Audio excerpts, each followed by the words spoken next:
I spent 24 years calling him my husband, 24 years cooking for him, loving him, raising our daughter with him, 24 years believing we were a family. But all it took was one dusty box in our attic to destroy everything. Inside it were photographs. My husband standing beside another woman, and 2 children, the same ages as ours. And the worst part? All those years he said he was working late. He was only 2 towns away, living another life, another marriage, another home. I thought betrayal had limits. His didn't. I never expected the attic to hold anything more than Christmas decorations and old baby clothes. It was a quiet Saturday morning, the kind where the house feels too still, too empty. Mark had taken the car for grocery shopping, and our daughter Emily was at college, so I decided to clean the attic, something I've been putting off for years. Dust floated in the sunlight like tiny ghosts as I pulled down the wooden ladder. The attic smelled of old wood, forgotten winters, and memories we never bothered to revisit. Halfway through sorting broken photo frames and moldy books, I found a box I didn't recognize. A plain brown box. No labels. No handwriting. Just hidden. And when I lifted the lid, my entire world tipped sideways. Inside were pictures, dozens of them, stacked neatly like someone had handled them carefully, lovingly. The first photo slipped from my fingers. It was Mark, smiling, standing beside a woman with long chestnut hair, her arm around his waist like she belonged there. And beside them, 2 children, a boy and a girl, both teenagers, both looking exactly like him. My heartbeat thudded in my ears. I whispered out loud, "No, no, no, this has to be old." But the dates on the back: 2019, 2020, 2022. While he was sleeping next to me, while he was kissing me goodbye, while I was cooking him dinner and believing we were happy. He wasn't working late. He was taking family portraits, with another family, just 2 towns away. My fingers trembled as I kept digging. More photos. School forms. Birthday cards signed, "Love you, Dad." Receipts for restaurants I'd never been to. Hotel bookings I never knew about. A house deed with his name on it. Not ours. Another one. I sat there on the attic floor, holding those images as if they were burning me, because in a way, they were. 24 years of marriage. 24 years of trust. 24 years of believing I was his only wife. And all of it, every memory, every promise, every "I love you," became a lie. In one single box. I didn't cry. Not yet. Shock is a strange kind of silence. But one thought echoed so loudly I could barely breathe. My husband has another family. And they look happy. Happier than we ever were. Fear ready. I don't remember climbing down the attic ladder. I don't remember walking into the kitchen. I don't even remember sitting at the table. All I remember is staring at the photographs spread out in front of me like pieces of a puzzle I never knew existed. A woman. 2 children. Mark. Smiling. Laughing. Holding them close in ways he hadn't held me in years. Part of me wanted to scream. Another part wanted to burn the box. But the biggest part of me needed answers. Desperately. My hands were shaking so hard I could barely hold my phone. Still, I typed the address listed on the house deed into Google Maps. My stomach dropped. It was real. A real house. A real location. A real life he'd been living behind my back. 14 minutes away. Just 14 minutes. He didn't even bother to hide far. I zoomed in on the street view. A blue house with a white porch swing. Fresh flowers by the mailbox. A life that looked warm. Loved. Lived in. My life suddenly felt like a waiting room. I kept staring at the pictures of the kids. Teenagers. The girl had Mark's smile. The boy had his eyes. God, they even had his dimples. My hands froze when I reached the bottom of the box. There was a letter. Folded. Old. But clearly kept. I unfolded it. And my breath left my body. It wasn't a love letter. It wasn't written by the other woman. It was written by Mark. "I'm sorry I can't leave her yet. My daughter is graduating soon. The timing has to be right. Please don't give up on us. I love you. M." I read it 3 times. He wasn't trapped with her, me. He was planning his exit. My chest tightened like someone had reached inside and squeezed everything until it broke.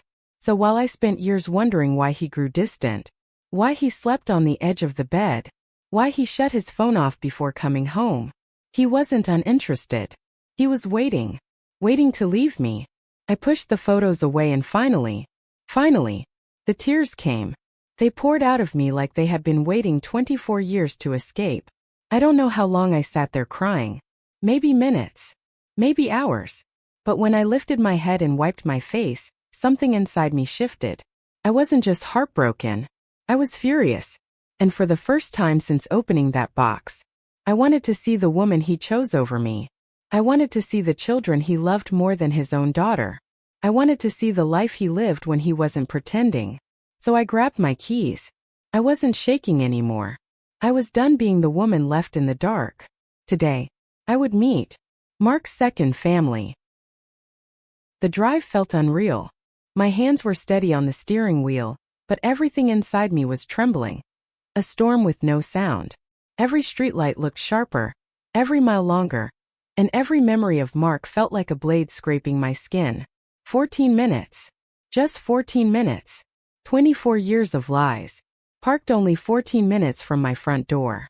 When I turned onto the street, I slowed down, afraid my heart would stop right there in the car. The house was exactly like the Google image. A pale blue cottage. White porch swaying gently in the breeze.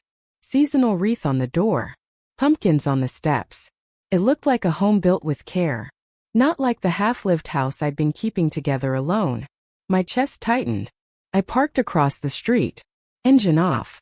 Windows cracked. Breath shallow. And then, the front door opened. A woman stepped out. Chestnut hair. Soft features. A warm sweater. She looked younger than me. Not by age but by the way she carried herself. She wasn't stressed. She wasn't tired. She wasn't worn down by years of being taken for granted. She looked loved. She held a tray of cupcakes, calling out cheerfully, "Kids, let's go. We're running late." 2 teenagers rushed out behind her. The girl laughed loudly, tugging at her mother playfully. The boy held a backpack and joked around. They looked like a family on their way to a school event. And then, my heart nearly broke in half. Mark walked out behind them, carrying a jacket, smiling, light on his feet, happy in a way I hadn't seen in years. He kissed the woman's forehead. He put his arm around her. He tousled the boy's hair. He helped the girl with her bag. Not tired, not distant, not cold. He was alive here, present, full of warmth. And all that warmth, he had never given us. Not me. Not Emily. A sound escaped my throat, something between a gasp and a choke. I ducked down quickly, terrified he'd see me. My eyes filled instantly. They didn't feel like tears. They felt like acid. I watched my husband get into the car with his other woman and his other children and drive away in the same SUV I thought was ours. When their car disappeared down the street, I sat up straight again. I felt hollow, ruined, erased. But underneath all that pain, another feeling rose quietly inside me. If he could build a life without me, I could destroy the life he built on lies. And that thought, dark, sharp, and impossible to ignore, was the only thing keeping me breathing. I put the car in drive. If he thought I'd stay silent, he didn't know me at all. I didn't go home. I drove to a quiet public park 2 blocks away and sat in the car with the photographs in my lap. My mind was spinning so fast it felt like my thoughts were scraping against each other. I needed to breathe. I needed to think. I needed to understand how a man could split himself in half for 24 years and still sleep peacefully every night. After a few minutes, I opened my phone. I typed the street address and then the woman's name. It didn't take long. Social media never hides anything for long. Her profile appeared instantly. Rebecca Miller, age 43, elementary school teacher, mother of 2, lives in Willow Creek. Willow Creek, 14 minutes away. A place I've driven past 1,000 times without knowing my husband had a whole other life there. Her photos were filled with smiles, family picnics, Christmas mornings, birthday cakes, vacations at the lake. And there he was, Mark, standing beside her in every picture, his arm around her waist, his face soft and happy. I clicked on one video and my stomach twisted. Rebecca was laughing while filming Mark trying to put up Christmas lights. He looked up at her and said in this playful tone I hadn't heard in more than a decade, "Becky, if I fall off this ladder, you're driving me to the ER. Becky." He never called me anything but Linda, and only when he needed something. Their kids shouted, "Dad, don't fall. Dad, you look like a Christmas elf. Dad." I closed the phone and breathed out a shaky breath. All these years, he told me he didn't like social media. All these years, he refused family pictures. All these years, he said he wasn't a holiday guy. But with her, he was Santa Claus, a handyman, a proud father, and a loving partner. I felt something deep inside me harden. He didn't change, I whispered to myself. He just gave everything I wanted to her. The betrayal wasn't just physical. It wasn't just emotional. It was the realization that he chose to give another woman the love he withheld from me. For 24 years. I wiped my face, sniffed hard, and sat up straighter. I wanted to talk to her. I needed to hear her story. I needed to know what lies he told her too. But something stopped me. A notification popped up on my phone. "Mark. Hey honey, running a bit late. Grocery lines were long. Be home soon. Honey." He called me honey. 5 minutes after leaving his other family's house. The message wasn't heartbreaking. It was clarifying. He thought I was stupid. He thought I'd stay blind forever. He thought he was smarter than both of us. He didn't know the box existed. He didn't know I had already seen everything. He didn't know I was planning my next move. I stared at that message, and for the first time since I found the photos, I smiled. A small, cold, determined smile. Because if he wanted to live 2 lives, he was about to lose both. By the time I reached home, I had rehearsed 1,000 different confrontations in my head. Would I throw the photos in his face? Would I scream? Would I break down? Would I ask him why? But when Mark walked through the door holding grocery bags and smiling like nothing was wrong, something in me snapped into place. Not rage. Not hysteria. Clarity. He put the bags down, wiped his forehead dramatically, and said, "Ugh, traffic was awful. You wouldn't believe the day I had." The lie slipped out of him so smoothly it made my stomach turn. I looked at him, really looked. For the first time in 24 years, he didn't look familiar. He looked like a stranger wearing my husband's face. I walked to the table, picked up the stack of photographs, and placed them in his hands. His smile collapsed instantly. He didn't need to ask. He didn't need to pretend. He knew what they were. He flipped through them slowly, his breathing getting heavier. Then he whispered, Where did you find these?" I didn't blink. I didn't shake. I didn't cry. "In the attic. Hidden with your love letters to her." His face drained of color. He sat down like his legs couldn't hold him, staring at the pictures with a horror so raw it almost made him look human. Almost. "Linda, please. I can explain." I cut him off. "Which part? The children? The second house? Or the Christmas video where you called her Becky, while pretending you hated the holidays with me?" His mouth opened, closed, opened again. He stammered, I never meant for you to find out this way." I laughed. A sharp, ugly laugh that didn't sound like me at all. "Really? What was your plan? Wait until our daughter graduated and then walk out like I was some temporary contract?" He looked down, and that was my answer. I stepped closer. "How long, Mark?" He swallowed. 24 years. 24. 24. I felt the room tilt. My knees almost buckled, but I held the table to stay upright. He hurried toward me, hands out, pleading. "Linda, listen. I love you, I do, but things were complicated." I stepped back. "Don't touch me." He froze. Then he whispered something I will never forget. "I never wanted to hurt you." I stared at him. At this man who spent more than 2 decades dividing himself between 2 women, 2 homes, 2 families, while making me feel unlovable, unseen, unwanted.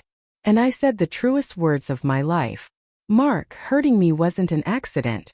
It was your lifestyle." He dropped into the nearest chair like he'd been shot. I watched him crumble, watched him rub his forehead, watched him try to assemble excuses. But I wasn't done. Not even close. I leaned forward and said quietly, "You're going to call her. Right here. Right now." And you're going to tell her that I know. He looked up terrified. No. Linda, please. If she finds out you know, everything will fall apart. I smiled coldly. Exactly. He stared at me like I was a ghost. And that's when he realized. He wasn't in control anymore. I was. Mark stared at me like I had asked him to jump off a cliff. His hands shook. His breathing turned shallow. His eyes darted toward the front door like he was planning to run.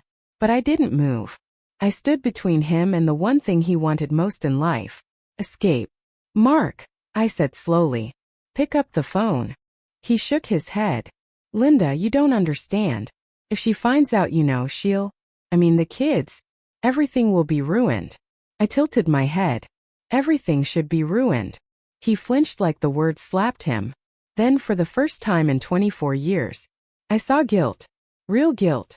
Not the soft guilt husbands feel when they forget anniversaries. No. The kind of guilt that comes when a man realizes his entire double life is about to explode. He wiped his palms on his jeans. He took out his phone. He looked at me again, begging silently. But I didn't blink. Slowly, painfully, he dialed her number.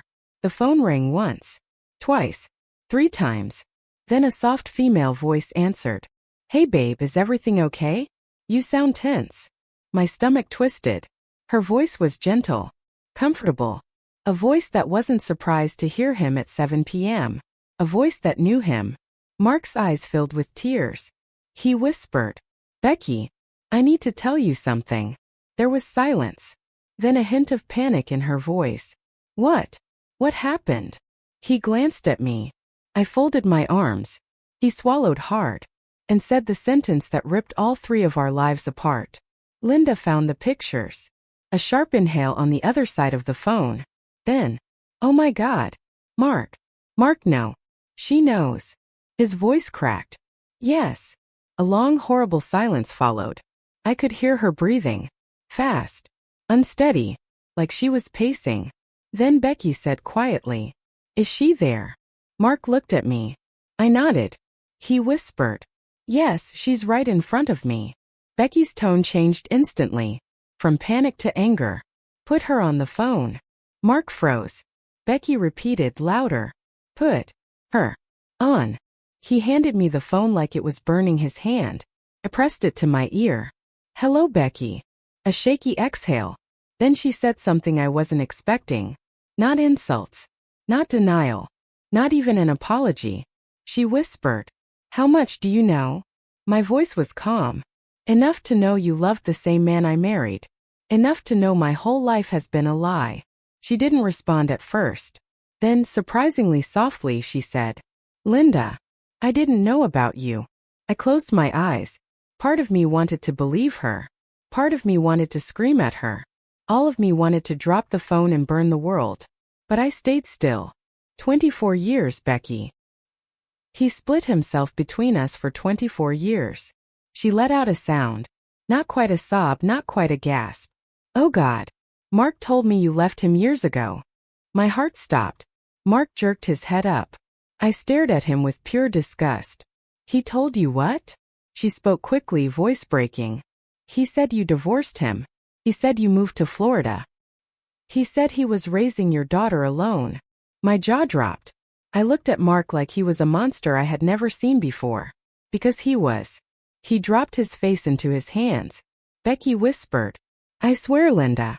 I would never ever have stayed if I knew. I had no words. None. For the first time I felt something unexpected. Pity. Not for Mark. For her. She was a victim too. When I spoke again, my voice was ice. Becky, we're meeting tomorrow. All 3 of us. At my house. She hesitated. Linda, are you sure? I nodded. Oh, I'm sure. If this man built a double life for 24 years, then we are going to dismantle it in one day. Becky exhaled shakily. I'll be there. I hung up. Mark looked like the world had ended. Good. Because it had. At least for him. Mark sat on the edge of the couch, trembling like a man waiting for his execution. I didn't sit. I didn't cry. I didn't yell. I just watched him. And that terrified him more than anything. He finally whispered, Linda, please. You don't understand what was happening. It wasn't supposed to be like this. I laughed. A cold, humorless laugh. You had 2 families, Mark. He flinched. 2 houses. 2 sets of kids. 2 Christmases. 2 birthdays. And 2 women who thought you loved them. His voice cracked. I never meant to hurt you. I took one slow step forward. You did hurt me. For 24 years. Every time you left for one of those business trips. Every time you missed Emily's school events. Every time I sat alone on the couch while you were with her. His face crumbled. Linda, please. I cut him off. Save it. Tomorrow Becky and I will hear your explanations together. Not separately. Not with you controlling the narrative. You're done controlling anything. He buried his face in his hands. Then he whispered the most pathetic excuse I've ever heard. I was trying to make both of you happy. My jaw tightened. You destroyed 2 families to protect your own comfort. That's not love, Mark. That's selfishness. He didn't look up. Not even once. White medium star later that night. When the house was finally quiet, I walked into the guest bedroom and shut the door. Mark slept in our bedroom, the same place where he had kissed me goodnight for decades, while sneaking off to another home, another woman, another life. I sat on the edge of the bed. My hands were shaking. My chest felt tight. My head felt too heavy. And then it hit me all at once. The collapse. The grief. The humiliation. The rage. I had spent 24 years building a life with a man who didn't exist. I pressed my face into my hands and let out the kind of sob that only comes once in a lifetime. The kind that empties your soul. I cried until my throat burned. Until my body ached. Until there was nothing left inside me. Finally, somewhere between heartbreak and fury, I whispered to myself, tomorrow everything changes. White medium star across the city. Becky wasn't sleeping either. While I sat in silence, Becky was pacing her living room with red eyes and shaking hands. 2 little kids slept in the next room. Children who thought Mark was their father. Children he kept secret from me. Children born into a lie they never asked for. Becky stared at the pictures of Mark on her wall. Pictures of him holding the kids. Laughing. Celebrating holidays. Living a full, warm, real life with her. A life he hid from me. Her voice cracked as she whispered into the quiet house. Who are you? She picked up her phone. Then put it down. Picked it up again. Finally she sent me a text. I'm sorry for everything you're going through. I didn't know. I just want the truth too. For the first time that night, I felt something calm settle inside me. Tomorrow the lies would end. For me. For her. For our children. For everyone. And for Mark? Tomorrow was Judgment Day. The morning felt unreal. I woke up before sunrise, staring at the ceiling, staring at the life I no longer recognized. Down the hallway Mark was awake too. I could hear him pacing, breathing hard, practically unraveling. Good. Let him feel even 1% of what I felt yesterday. I chose a public spot. A quiet cafe on the edge of town. Neutral ground. Safe. Open. Impossible for Mark to twist things or run from them. I arrived first. My hands were cold. My legs felt shaky. But my heart? My heart was steel. 5 minutes later Becky walked in. And the room fell silent. She looked exactly like a woman whose world had also been shattered overnight. Drained, exhausted, and terrified. But there was courage in her eyes too. She walked toward me slowly. Linda. I nodded. For a moment we just stared at each other. No screaming. No blaming. No rage. Just 2 women. 2 lives. 2 truths colliding quietly. Finally I said, you didn't know. Her eyes filled instantly. No. I swear I didn't. He told me he was divorced. He said you were long gone. My jaw clenched. Of course he said that. Of course. She pulled out her phone and showed me a picture. 2 little kids smiling at a birthday party. Mark in the background, laughing, holding a cake, living a full, happy life with them. My stomach twisted so violently I thought I might collapse. They were beautiful kids. Innocent kids. Kids who deserved better than this nightmare. I swallowed hard and whispered, they're not to blame for any of this. Becky wiped her face. I know. but they're going to lose the only father they've ever known. I closed my eyes for a moment, then said, "He did that. Not us." The cafe door opened. Mark stepped inside, looking smaller than I had ever seen him. 2 wives. 1 man. 24 years of lies. He froze when he saw us sitting together. His face drained of blood. "Linda. Becky, please." I cut him off. "Sit." He sat, hands shaking, knees bouncing, eyes darting everywhere except our faces. Good. He should be afraid. Becky spoke first, quiet, controlled but razor sharp. "Tell us everything. Now. And don't you dare lie again." Mark swallowed hard. I leaned forward. "Start from the beginning. 24 years ago. Start where the lies began." He looked between the two of us, realizing there was no escape, no manipulation, no way to twist us against each other. Today he faced the truth. 2 women, 2 families, 1 massive betrayal. And for the first time in his life, he had no control. Mark stared at both of us like a trapped animal, breathing fast, sweating, his hands trembling on the table. For the first time in 24 years, his lies had nowhere left to hide. I folded my arms. Becky leaned back, and we waited. That was his opening line. I almost laughed. Almost. I raised an eyebrow. "Go on." Mark finally spoke. "Becky, I met you during one of our separations. Linda and I weren't doing well at the time." I cut him sharply. "We were going through a hard year, Mark.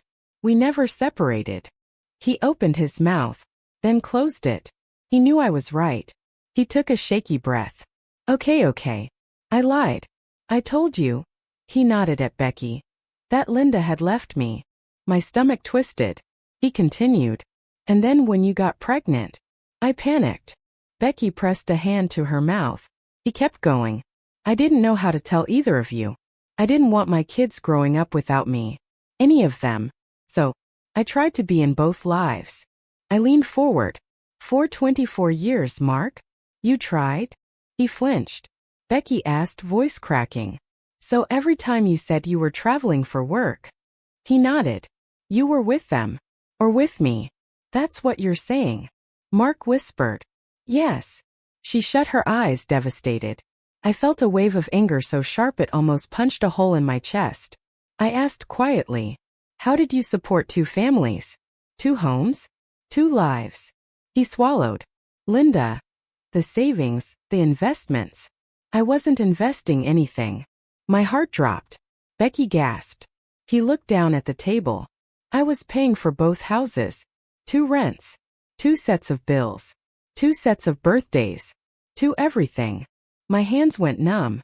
He kept talking. "I borrowed money. I refinanced the house. I even used credit cards under both of your names." I felt the blood drain from my face. I whispered, "So you didn't just betray us emotionally. You financially destroyed both of us." He didn't respond. He didn't have to. His silence was the confirmation. Becky wiped her tears and said, "We were living 2 different lives. And both were a lie." Something changed. It wasn't chaos anymore. It wasn't yelling. It was clarity. He wasn't a confused man. He wasn't stuck between 2 lives. He built this. He planned this. He ran 2 marriages like a business operation. 2 towns, 2 lies, 2 women, 2 families. And now the empire of deceit was collapsing. I finally said, "Mark, you need to understand something." He looked up. "This isn't about who you hurt more. You destroyed 2 homes. You betrayed 2 wives. You lied to 4 children. You spent 24 years living a life none of us consented to." Becky nodded beside me, tears falling silently. I stood up. Becky did too. Mark remained frozen in his chair. I said, "This conversation is over. The next one will be with our lawyers." And Becky added, "Start preparing yourself. Because the truth is about to get a lot more expensive." We walked out together. 2 women who had been pitted against each other without even knowing it. But now, we were on the same side. And Mark's double life? It was officially done. Linda stood in the middle of Becky's living room, still shaking from everything she had discovered. Becky sat across from her, hands trembling, eyes red, but not from guilt, from heartbreak. "I swear I didn't know," Becky said quietly. "If I had known he was married, I would have walked away the same day." Linda believed her. Maybe because Becky's pain felt too real, or maybe because both women had been fooled by the same man. For a moment they just sat in silence, two strangers tied together by a betrayal they never asked for. Then Linda whispered, "Mark destroyed both our homes. But he won't destroy us." Becky broke down crying, covering her face. Linda moved to her, not as a rival, not as the other woman, but as another wounded soul. She wrapped her arms around Becky. It felt strange, then peaceful. Both had been lied to. Both had raised children thinking they had a loyal husband. And now both were standing in the ruins of the same man's secret life. When Linda's daughter Hannah came home later, she found Becky's little girl Lily sitting on the couch eating cookies, her legs swinging. Hannah blinked. "Mom, what's going on?" Linda smiled softly. "Honey, this is Lily. She's your father's daughter too." Hannah's face tightened, but not with rage, confusion, grief, then a small spark of compassion as she looked at the innocent child who had no idea what her father had done. Slowly she walked forward. "Hey, I'm Hannah," she said softly. Lily smiled shyly. "Hi." Linda watched them talk, and for the first time since the attic discovery she felt peace. Over the next weeks, something unexpected happened. Becky and Linda started talking daily. The kids began spending time together. Both women found comfort in knowing they were not alone in this mess. Mark, meanwhile, kept calling both homes, crying, begging, yelling, threatening, promising, but neither woman answered anymore. He no longer had a place in either life. The neighbors whispered. The extended family judged. But Linda and Becky didn't care. They grew stronger together.